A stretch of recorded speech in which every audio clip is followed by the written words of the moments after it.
చూడాలి. ఇప్పుడు మాధులత గారు చెప్పిన version it's like any other product లాగా వాళ్ళు చేస్తారు. చాలా మందికి నిజంగానే అవగాహన ఉండదు, లేదా కొంతమంది ఏదో ఒకటి మన దగ్గరికి వచ్చింది చేస్తే ఆ 1,00,000-2,00,000 మనకు తెలియదు ఎంత ఇస్తారు. మరి అది కూడా చాలా ఎక్కువ ఉంటుందో మరి బెట్టింగ్ యాప్స్ కాబట్టి అది ఎంతో అమౌంట్ ఉంటుందో తీసుకోవడం చేసేయడం తప్ప ఇంత సీరియస్ అయిపోయి పోలీస్ స్టేషన్లో కేసులు నమోదయ్యి జైలుకి వెళ్ళే పరిస్థితి కూడా వస్తుందా అని బహుశా ఆ రోజు వాళ్ళు సైన్ చేసేప్పుడు ఆలోచించరేమో సోమశేఖర్ గారు. బట్ అది ఎక్స్క్యూజ్ కాదు అనేది మనకు అర్థమవుతుంది. ఎట్లా చూడాలి మరి దీన్ని?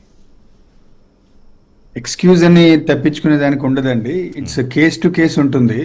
ఇప్పుడు యూజువల్గా ఒక కాంట్రాక్ట్ సైన్ చేసేటప్పుడు వాళ్ళకి అన్ని పారామీటర్స్ అన్ని మెన్షన్ చేస్తారండి. వీళ్ళకి ఉండే మేనేజర్స్ కానీ వీళ్ళకి ఉండే వీళ్ళ అసోసియేట్స్ కానీ వాళ్ళ ఆఫీస్లో ఒక కాంట్రాక్ట్ వచ్చినప్పుడు, ఎందుకంటే ఏ ఒక్క చిన్న కాంట్రాక్ట్ అయినా కానీ ల్యాక్స్లోనే వీళ్ళు సైన్ చేస్తారు. వీళ్ళకున్న సెలబ్రిటీ స్టేటస్ కానీ ఫాలోవర్స్ యొక్క రేషియోని బట్టి చేస్తారు. బట్ వేరేజ్ అల్టిమేట్గా దాని కాన్సిక్వెన్సెస్ కూడా అమౌంట్ తీసుకుని ఇనీషియల్ కాంట్రాక్ట్ సైన్ చేసేటప్పుడు కాబట్టి దాని ప్రోస్ అండ్ కాన్స్ కూడా క్రాస్ చెక్ చేసుకునే చేయాల్సి ఉంటుందండి. లేదంటే ఇప్పుడు ఇవాళ రోజున మీరు అన్నట్టు ఇవాళ రోజున చిన్న చేపలు మళ్ళీ దీన్ని తీగలాగితే ఇది ఎంతవరకు వెళ్తుంది అనేది తెలియదు. అది పొలిటీషియన్స్ ఉన్నారా, రూలింగ్ గవర్నమెంట్ ఉందా, ఎవరున్నారనేది దాని తర్వాత ఇన్వెస్టిగేషన్లో తేలుతుంది.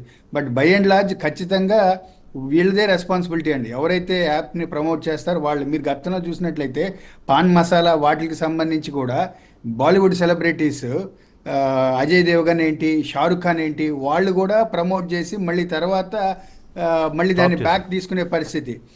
ఈవెన్ మొన్న ఒక 3-4 డేస్ బ్యాక్ కూడా ప్రకాష్ రాజ్ గారు అఫీషియల్గానే ఆయన ట్విట్టర్ హ్యాండిల్లో మెన్షన్ చేశాడు, నాకు తెలియనప్పుడు జరిగింది, ఆ తర్వాత దీని సీక్వెన్సెస్ దీని కాన్సిక్వెన్సెస్ చాలా సివియర్ గా ఉన్నాయని గ్రహించి ఆ తర్వాత అది కూడా ఎక్స్క్యూజ్ కాదు కదా. ఇప్పుడు వీళ్ళు చెప్తున్నారు, సెలబ్రిటీస్ చిన్నవాళ్ళు ఎవరైతే యూట్యూబర్స్ ఉన్నారో వాళ్ళు చెప్తున్నారు. అదే సార్ నేను అంటుంది, ఎక్స్క్యూజ్ అనేది ఉండదు. కాకపోతే అది ఒక చిన్న అంటే డిఫెండ్ చేసుకునేదానికి ఆయన చెప్పాడు. ఆ తర్వాత ఫర్దర్ గా కూడా నా దగ్గరికి ఆఫర్స్ వచ్చినాయి కానీ నేను దాన్ని ఫర్దర్ దాని కాంట్రాక్ట్స్ కంటిన్యూ చేయలేదని చెప్పాడు ఆయన. రైట్. అంటే దీని మీద ఇంకో అంశం ఉంది, ఒక పొలిటికల్ యాంగిల్, అది కూడా మాట్లాడదాం. అది మీరు ఇందాక ఒక మాట అన్నారు, అంటే పొలిటికల్ పార్టీకి సంబంధించి రూలింగ్ పార్టీలా లేకపోతే అపోజిషన్ పార్టీసా అంటే తెలియదు. ఇవాళ సోషల్ మీడియాలో